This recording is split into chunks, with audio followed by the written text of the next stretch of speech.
नमस्कार. लक्षवेधीमध्ये आपल्या सगळ्यांचं स्वागत. मी प्रसाद काथे. इंधनाचे दर केंद्रीय पातळीवरून कमी करण्यात आले. या निमित्तानं देशभरात लगेच राजकारण सुरू झालं आणि त्याचं निमित्त असं ठरलं की सुरुवातीच्या टप्प्यात भारतीय जनता पार्टी आणि एनडीएच्याच जवळपास असलेल्या पक्षांनी आपापल्या कार्यक्षेत्रामध्ये इंधनावरचा राज्य सरकारच्या अखत्यारीतला व्हॅट घटवला. पण काँग्रेस आणि त्यांच्यामुळे असलेल्या सरकारांनी हे करण्यास स्पष्टपणे सुरुवातीला नकार दिला होता. राज्य सरकारांची ही भूमिका कितपत योग्य कितपत अयोग्य यावरून देशपातळीवर वाद सुरू असतानाच काँग्रेसला उपरती झालेली दिसतेय. आणि पंजाबमध्ये निवडणुका आहेत. नुसत्या निवडणुका नाही आहेत तर पंजाबी समुदाय हा या देशाच्या वाहतूकदारीचा कणा आहे हे सुद्धा त्यांना लक्षात आलंय. आणि त्या वाहतूकदार वर्गाला पर्यायाने पंजाबातल्या जनतेलाही खुश करण्यासाठी पंजाबमधल्या काँग्रेस सरकारनं व्हॅट त्यांच्या कार्यक्षेत्रात कमी करायचं ठरवलंय. आणि म्हणून 5 आणि 10 रुपयांनी अनुक्रमे पेट्रोल आणि डिझेल पंजाबमध्ये सुद्धा स्वस्त झालेलं आहे. हे सगळं काँग्रेसला पंजाबमध्ये करता येतं, पण महाराष्ट्रात याच काँग्रेसमुळे असलेल्या सरकारला अजिबात करायची इच्छा नाही असंच दिसतंय. त्याची काही पक्षीय कारण आहेत. पहिलं कारण असं आहे की जर समजा हे काँग्रेसनं महाराष्ट्रात केलं तर काँग्रेसला त्याचं पूर्ण श्रेय मिळणार नाही. ते श्रेय राष्ट्रवादी घेऊन जाईल. किंबहुना तसं श्रेय राष्ट्रवादीला मिळायच्या वेळेलाच शिवसेना सुद्धा त्यावर दावा करेल. राज्यात काँग्रेसमुळे महाराष्ट्रात सरकार जरी असलं तरी पण त्यांचा या सरकारमध्ये ऐकणारा कोणीही नाही. ही वस्तुस्थिती आहे. आणि म्हणूनच आपलं जर ऐकलं जातच नसेल तर एखादा जनउपयोगी निर्णय घ्या कशाला, अशा एका विचित्र मानसिकतेतूनच जणू काही काँग्रेसचे नेते महाराष्ट्रामध्ये इंधनावरचा व्हॅट कमी व्हावा याच्यासाठी प्रयत्न करताना दिसत नाहीयेत. ज्या राष्ट्रवादी काँग्रेसला हा निर्णय घेता आला असता त्यांनी नेहमीप्रमाणे आधी जीएसटी द्या मग व्हॅट कमी करू असं तुंतुणं सुरू केलेलं आहे. आणि या सगळ्या वातावरणात शिवसेनेच्याकडून तर वेगळीच भूमिका मांडली गेली आहे की भारतीय जनता पार्टी पोटनिवडणुकीत पराभवाचा एक अनुभव घेते काय, म्हणून पेट्रोल आणि इंधन स्वस्त होतं काय, अशा प्रकारच्या विविध तर्कांना राजकीय दृष्ट्या मांडलं जात असताना मुद्दा थेट चर्चेला आणण्याची गरज आहे की महाराष्ट्रात इंधनाचे दर कमी होणार आहेत का. मुंबई ही आर्थिक राजधानी आहे. महाराष्ट्र हा औद्योगिक दृष्ट्या अत्यंत प्रगत राज्य म्हणून परिचित आहे.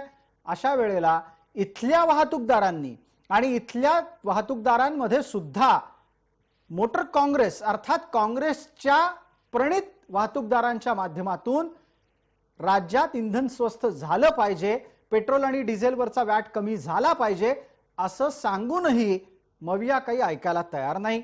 आम्ही प्रश्न विचारतोय लक्षवेधीच्या माध्यमातून की मविया इंधन स्वस्त करणार आहे की नाही.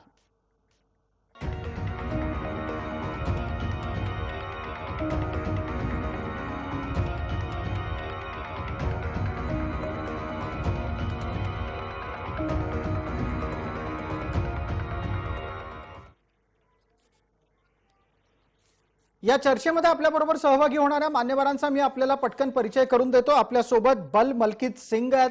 ते ऑल इंडिया मोटर ट्रान्सपोर्ट काँग्रेसच्या कोर कमिटीचे सदस्य आहेत. ते माजी अध्यक्ष सुद्धा राहिलेले आहेत या संघटनेचे.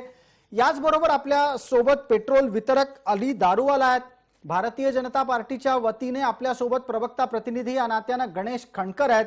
आणि या आत्ता स्क्रीनवर आपल्याला दिसत नसले तरी पण अरुण सावंत काँग्रेसचे प्रवक्ता प्रतिनिधी या नात्यानं या चर्चेमध्ये जोडले गेलेले आहेत.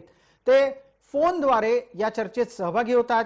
मला पहिला प्रश्न थेट आत्ता बल मलकित सिंग यांना विचारायचा आहे. सिंग साहेब, तुम्हाला मराठी समजतं, तुम्ही तुमच्या पद्धतीने आपली प्रतिक्रिया व्यक्त करा.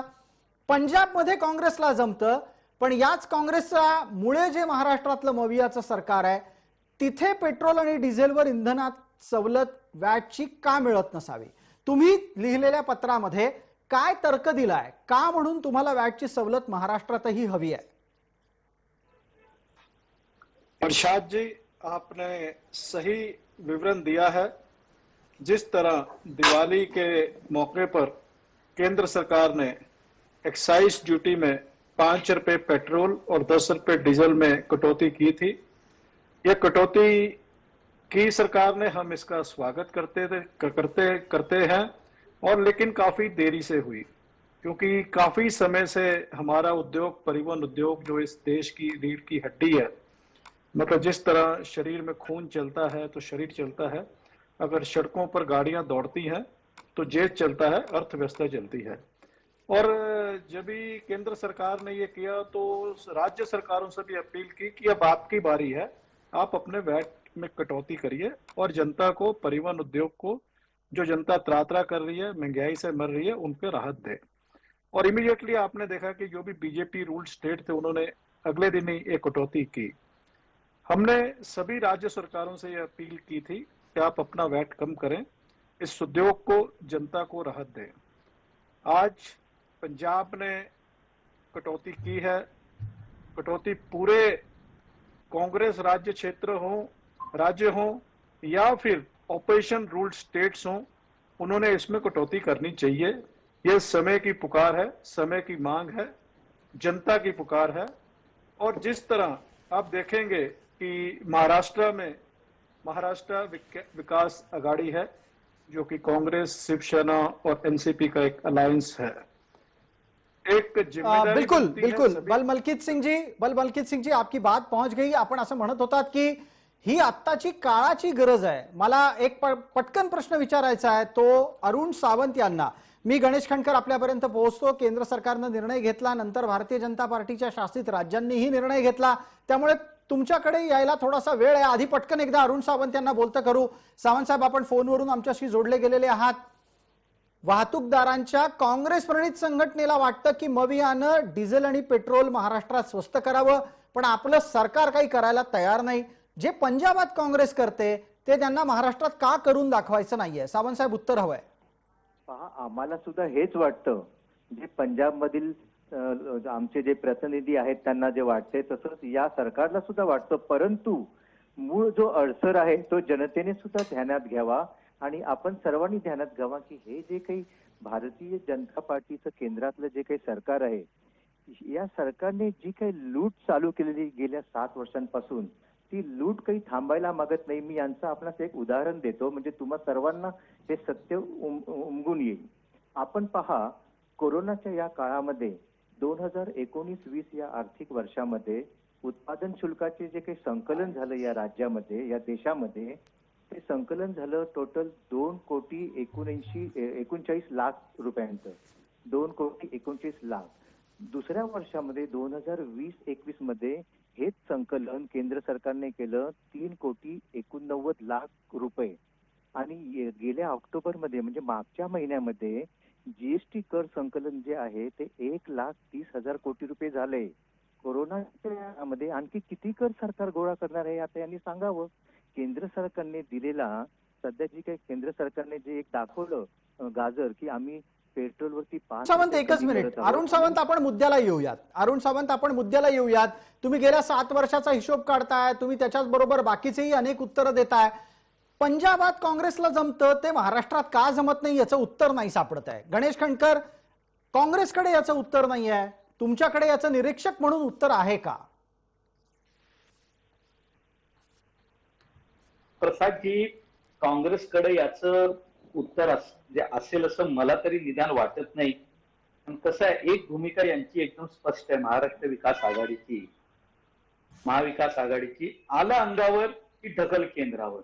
आता अरुण सावंत जी आकडेवारी वाचून दाखवत आहेत, तर सावंत साहेब, तुमच्या आकडेवारीमध्ये काहीतरी गल्लत झालेली आहे। परमश्रद्धेय संजय राऊत साहेबांनी जी आकडेवारी दिली ती 2 लाख कोटी म्हणालेले आहेत। तुम्ही 2 लाख कोटी नाही म्हणालात, तुम्ही 2 लाख म्हणालात, मग 3 लाख म्हणालात। असं आहे की आकडेवारी तुम्ही जी वाचून दाखवताय ती महाराष्ट्रातली जनता रोज तुमच्या तोंडून ऐकते।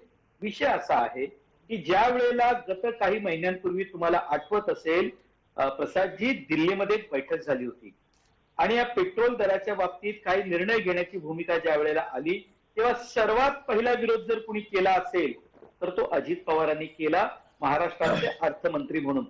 त्यावेळेला जर का हा निर्णय झाला असता तर कदाचित आज पेट्रोल जे परमश्रद्धेय संजय राऊत साहेब सांगतायत की 50 रुपयांनी कमी व्हायला होतं, ते आज जे केंद्राला करावं लागलं, जे तुम्ही करायला तयार नाही आहात, हा खूप मोठा फरक या पेट्रोलच्या दरांमध्ये पडला असता. मुळात असं आहे की एक जगभरामध्ये एकच जी आज मिनिट स्थिती आहे, याच्यामध्ये OPEC गणेश खंडकर, मला आपल्याला थांबून याच्यासाठी विचारायचं आहे की राज्यात काँग्रेसचं म्हणणंच नाहीये की काँग्रेसच्या मताला किंमत नाहीये म्हणून ते होऊ शकत नाही? तुम्ही मूळ मुद्द्याला हात घातला. कारण या महाराष्ट्रामध्ये जे सरकार आता सुरू आहे, त्या सरकारमध्ये काँग्रेस अस्तित्वात आहे असं कागदावर दिसत असलं तरी प्रत्यक्षात ते नाहीये. सरकारचे मुख्यमंत्री उद्धव ठाकरे शिवसेनेचे आहेत, उपमुख्यमंत्री आणि अर्थमंत्री हे राष्ट्रवादीचे आहेत. सरकार 3 पक्षाचं आहे, पण ते सरकार एकाच पक्षाद्वारे चालवलं जात आहे. सरकार 3 पक्षाचं असलं तरी चेहरा एकाचा आहे, चालवतोय दुसरा आहे आणि फरफटत तिसरा चाललेला आहे. एक मिनिट, याच मुद्द्यावर एकदा पटकन विचारून घेऊयात अरुण सावंत यांना. अरुण सावंत, आपल्याला जर समजा महाराष्ट्रातल्या जनतेला दिलासा द्यायची इच्छा असेल तर सावंत साहेब, थेट मुद्दा असा आहे की आत्ताच्या घडीला तुम्ही किमान तसा प्रस्ताव तरी दिलाय का? किमान पंजाबमध्ये ही गोष्ट झाल्याच्या नंतर महाराष्ट्रात तशा प्रकारचा प्रस्ताव आपल्याला देता आलाय? सावंत साहेब, माझा आवाज येतोय आपल्याला आता? मला प्रश्न पुन्हा एकदा विचारा. जी, मी आपल्याला असं म्हणत होतो की तुम्हाला जर समजा महाराष्ट्राच्या जनतेला दिलासा द्यायचा आहे तर पेट्रोल आणि डिझेलवरचा वॅट कमी व्हावा असा काँग्रेसचा निदान पंजाबमध्ये शक्य झाल्यावर तरी प्रस्ताव आहे का? तसं पत्र तरी लिहावं नाना पटोलेंनी असं तुम्हाला वाटतं? पहा, महाविकास आघाडी सरकारला नेहमीच हे वाटत असतं की या जनतेच्या डोक्यावरती जे काही कररूपी ओझं आहे ते कमी करावं असा आम्ही नेहमीच विचार करतो. परंतु आपण या गोष्टीचा सुद्धा विचार करावा की गेल्या ऑक्टोबरमध्ये 30,000 कोटी रुपये जीएसटी द्वारे कर संकलन करून 1,30,000 कोटी 1,30,000 कोटी रुपये गोळा करून तुम्ही आमचे जे काही या राज्याचे हक्काचे जे काही आमचे पैसे जीएसटीचे ते एका बाजूने तुम्ही देत नाहीत, दुसऱ्या बाजूने तुम्ही या बोंबा मारता भारतीय जनता पार्टीवाले की तुम्ही महाराष्ट्र राज्याचं तुम्ही. सावंत साहेब एकच मिनिट, मला एक सांगा, अहो पंजाबला पण जीएसटी मिळत नाहीये का? पंजाबला जमतं आणि आपल्याला जमत नाही, असा कसा तर्क असू शकतो? का पंजाबवर केंद्र सरकारचं जास्त प्रेम आहे, त्यांना सगळा जीएसटी दिला जातो आणि महाराष्ट्राला दिला जात नाही, असं तर असूच शकणार नाही. जसा जीएसटी वाटप होतंय तो देशपातळीवर सगळ्या राज्यांना ज्याचा जेवढा हक्क तेवढा मिळत असणार. मग पंजाब करू शकतं, पंजाबमध्ये काँग्रेस करू शकतं, महाराष्ट्रात काँग्रेसची अडचण काय? तुम्ही फक्त पंजाब करून जनतेला भ्रमित करायचा प्रयत्न करू नका अशी मी आपणास विनंती करेन. नाही, मी कुठे भ्रमित केलं? सावंत साहेब, प्राप्त परिस्थितीमध्ये जी माहिती आहे तीच समोर आणतोय. दरम्यान एकच मिनिट, खंडकर साहेबांना काही बोलायचंय, नंतर अली दारूवाला आणि बलमलकीत सिंग पण आपल्याशी बोलणार आहेत. एकदा खंडकर साहेबांचं म्हणणं ऐकूया. 2-3 दिवसामध्ये तुम्ही आकडे बघा, या देशामध्ये सगळ्यात जास्त जर का जीएसटीचा परतावा असेल तर तो 3,200 कोटीच्या पुढे हा महाराष्ट्राला मिळालेला आहे. गुजरातला 1200 ते 1300 कोटी आणि त्याच्या खालोखाल उत्तर प्रदेशला मिळालेला आहे. म्हणजे हाही आरोप करता येणार नाही की भाजप शासित प्रदेशाला तुम्ही जास्त देता. महाराष्ट्राच्या वाट्याला जे आलं पाहिजे ते केंद्र सरकारने यांना जीएसटीचा परतावा दिलेला आहे.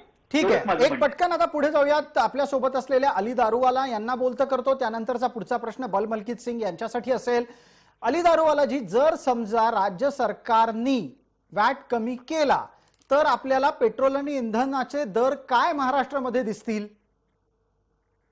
साहेब, मी तुम्हाला एक गोष्टी दाखवतो या माध्यमातून. हे माझं चलन आहे. या चलनावरती पेट्रोलवरती 25% आणि डिझेलवरती 21% वॅट महाराष्ट्र शासन घेतो. त्याच्या व्यतिरिक्त 9 रुपये सेस पेट्रोलवर घेतो आणि बाकीच्या राज्यांमध्ये ऑलरेडी 13 राज्यांमध्ये पेट्रोल डिझेल 7 ते 10 रुपये स्वस्त झालेला आहे. आता तुम्ही बघा, आमची जे मरण आहे पेट्रोल पंपवाल्यांची महाराष्ट्रामध्ये, सगळा धंदा आमच्या महाराष्ट्रातून बाजूच्या राज्यामध्ये जाणार आहे. आणि तुम्ही जे म्हणतात जे कधी वॅट कमी केला, योगायोगाने कधी समजा झाला तर ते 2 रुपयांनी 3 रुपयांनी कमी करणार, त्यांनी आमचा काही फायदा होणार नाही. तरीही सगळा धंदा या राज्याच्या बाहेर जाणार. मला एक विचारायचं आहे, 13 राज्यांनी केलं आहे, महाराष्ट्राने अजून का केलं नाही वॅट कमी? अच्छा वॅट तर सोडा, तुम्ही वॅट नाही कमी करू शकत, नका करू, पण सेस जे लावलंय तुम्ही पेट्रोलवरती ते तुम्ही सेस तरी कमी करा हो.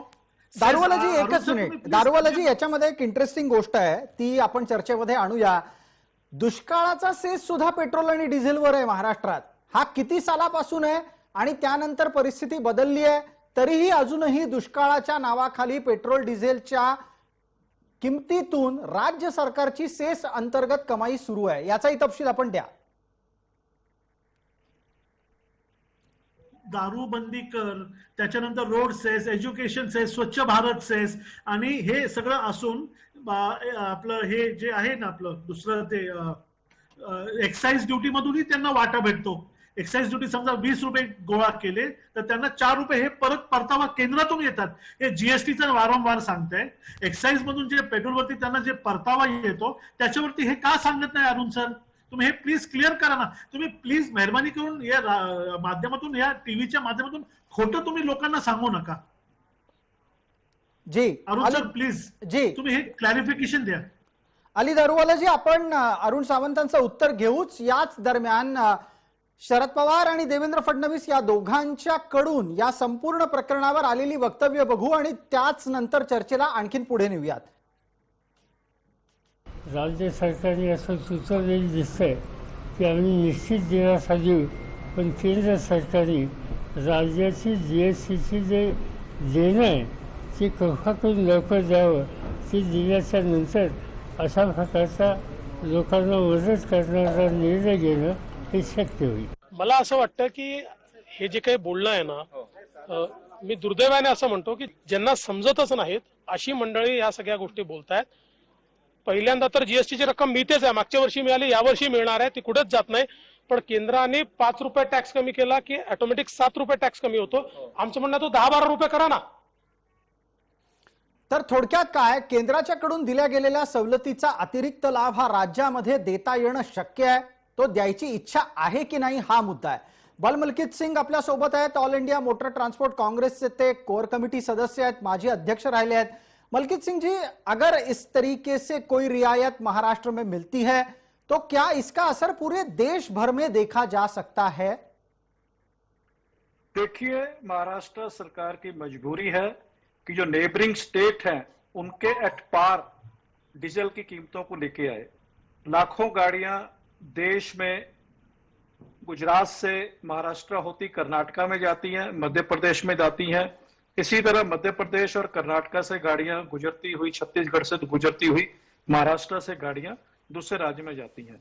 और मैं बता दूं कि जैसे मेरे एक मित्र ने कहा है कि बहुत बड़ा नुकसान महाराष्ट्र सरकार को रेवेन्यू के रूप में होगा, एक्सचेकर्स को होगा, पेट्रोल पंप भी होगा इसमें, क्योंकि हमारे वाहन ने महाराष्ट्र में डीजल लेना बंद कर दिया है. हमारा जो गुजरात में, महाराष्ट्र में 94 रुपीस है, गुजरात में 89 रुपीस है, कर्नाटका में 84 है, गोवा में 87 है, दादरा नगर हवेली में 87 है और एमपी में भी लगभग 88-89 रुपीस है.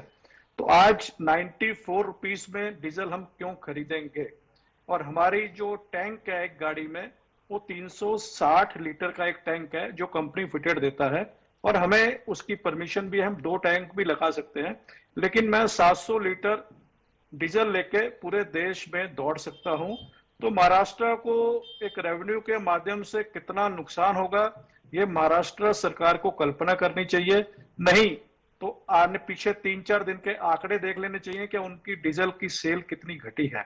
आप तो एक बार फिर- बलमलकीत सिंह जी, आप इसी मुद्दे पर रहिए और ये भी बता दीजिए कि अमूमन एक दिन में यानी डीजल की खपत कितनी होती थी और अभी जब से महाराष्ट्र के अगल बगल के राज्यों में सस्ता डीजल मिल रहा है, महाराष्ट्र में डीजल की खपत कितनी कम हो गई होगी? देखिए, मेरे पास अभी आंकड़े नहीं है. व्यक्तिगत मैं बताता हूं जी कि दिन में मेरी जो फ्लीट है, व्यक्तिगत जो मेरी 400-500 गाड़ी की फ्लीट है, साहेब माझ्याकडे फिगर्स आहे साहेब. तो जी मी तकरीबन- अली दारूवाला जी आपल्याला संधी देतो. एकदा पटकन बलमलकीत सिंग यांचं 30 सेकंदात उत्तर संपूयात आपण. बलमलकीत सिंग जी, आप बोलेंगे. मेरे पास आंकड़े नहीं है. दारूवाला जी के पास आंकड़े हैं, वो आपसे साझा सर, करेंगे. जी लेकिन मेरे पास जो मेरी जो वाहन है मैंने सारे वाहन जो मेरे 400-500 वाहन जो गुजरात से महाराष्ट्र, महाराष्ट्र से कर्नाटक, महाराष्ट्र से एमपी जाते हैं, उनका मैंने तेल लेने बंद कर दिया है। मैं बगल के राज्यों से ले रहा हूं और महाराष्ट्र में रहने के खातिर, महाराष्ट्रियन होने के खातिर, मुंबईकर होने के खातिर महाराष्ट्र सरकार से अपील कर रहा हूं कि आपका जो रेवेन्यू लॉस बहुत बड़ा होगा, आप इसको एक्टिवली कंसीडर करिए और इमीडिएटली इसको इंप्लीमेंट करिए कि आपके जो रेट हैं और at par with the neighbouring state हो। बिलकुल. और इससे थोडक्यात बड़ा काय तर अगर महाराष्ट्राच्या महाराष्ट्राच्या आसपास असलेल्या राज्यांमध्ये 90 रुपयेपेक्षा स्वस्तामध्ये प्रति लिटर डिझेल मिळतंय. वाहतूकदार हे डिझेलचे सगळ्यात मोठे ग्राहक आहेत. त्याच्या नुकसानीचा मोठा फटका हा पर्यायानं राज्याच्याच तिजोरीला बसतोय. अली दारूवालांकडे आकडे आहेत त्याचे, त्यामुळे या प्रकरणाचं गांभीर्य आपल्याला तिथून लक्षात येईल. सरकार निर्णय घ्यायला जितका उशीर लावेल तितकं नुकसान राज्याचं होणार आहे. अली जी, बिल्कुल आपके जवाब के लिए रुके हैं. बोला अली जी. हो, पुणे शहरामध्ये एका दिवसाला 40 लाख लिटर डिझेल सेल होता. या रेट कमी होण्याच्या अगोदर 40 लाख लिटरचं सेल, मी शहराबद्दल सांगतो, मग तुम्ही ते महाराष्ट्र, संपूर्ण महाराष्ट्राचं तुम्ही ते आकडेवारी तुम्ही गणित लावू शकतात. आता 25 लाख ते 30 लाख लिटरवरती डिझेल सेल आमच्या शहराचा आलेला आहे. एका दिवसाचा 10 लाख लिटर पर डे हा सेल ऑलरेडी पुण्यातून बाहेर जायला सुरुवात झालाय. हे झालं डिझेलचं. पेट्रोल आम्ही एकच दिवसात पुणेमध्ये 30 लाख लिटरची खप होती, आता ते 25 लाख लिटर वरती आलेली आहे. आता या दिवाळीसाठी जेवढे सणासाठी लोक जे महाराष्ट्र पुण्यातून बाहेर गेले ते सगळे राज्याच्या बाहेर पेट्रोल भरून आत आले. ते गोव्यामध्ये 7 रुपये स्वस्त आहे.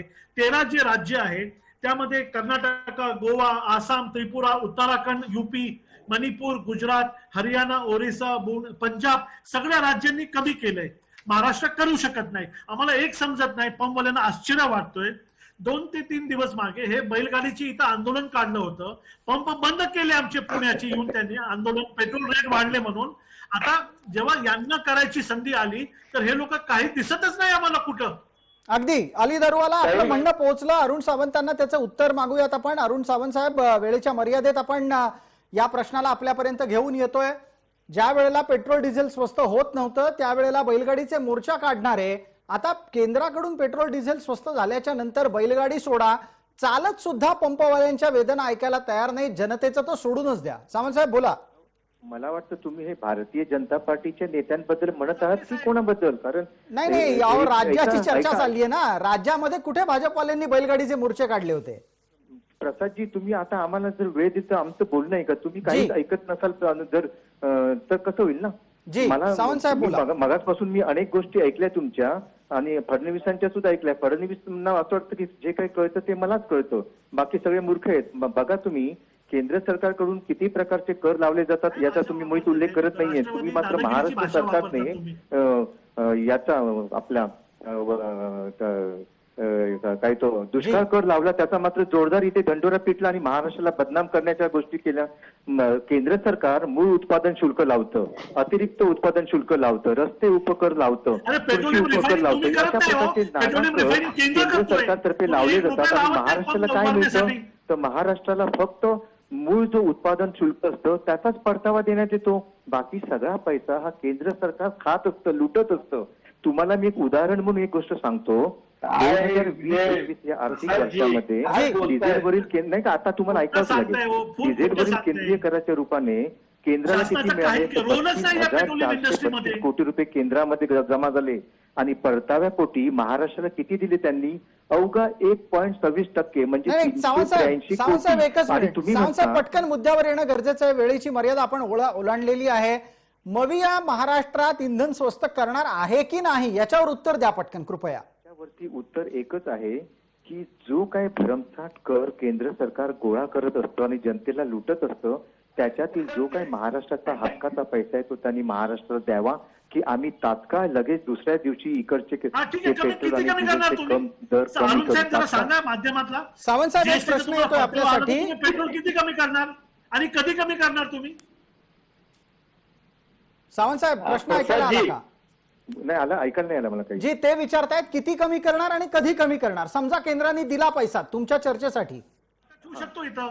जर केंद्र सरकारने आपली लूट थांबवली आणि महाराष्ट्र राज्याचे हक्काचे पैसे आता जर काहीतरी महाराष्ट्र calculation केलं राज्याला असेल ना तुम्ही? उद्या देणं केलं तर आम्ही उद्या रात्रीच पेट्रोल आणि डिझेलवरचे जास्तीत जास्त जेवढं आम्हाला जनतेला रिलीफ देता येईल तेवढे आम्ही देऊ. ठीक आहे total सावंत साहेब, political आपल्याला will आहे चर्चेला वेळेची मर्यादा आहे. अली दारुवाला आणि बलमलकीत सिंग तसंच गणेश खंडकर, वेळ मर्यादेपोटी इथेच थांबावं लागतंय आपल्याला चर्चेत. आपण सर्व मान्यवर चर्चेत सहभागी झालात त्याबद्दल आपले मनपूर्वक आभार. सर्व प्रेक्षकांना जय महाराष्ट्र.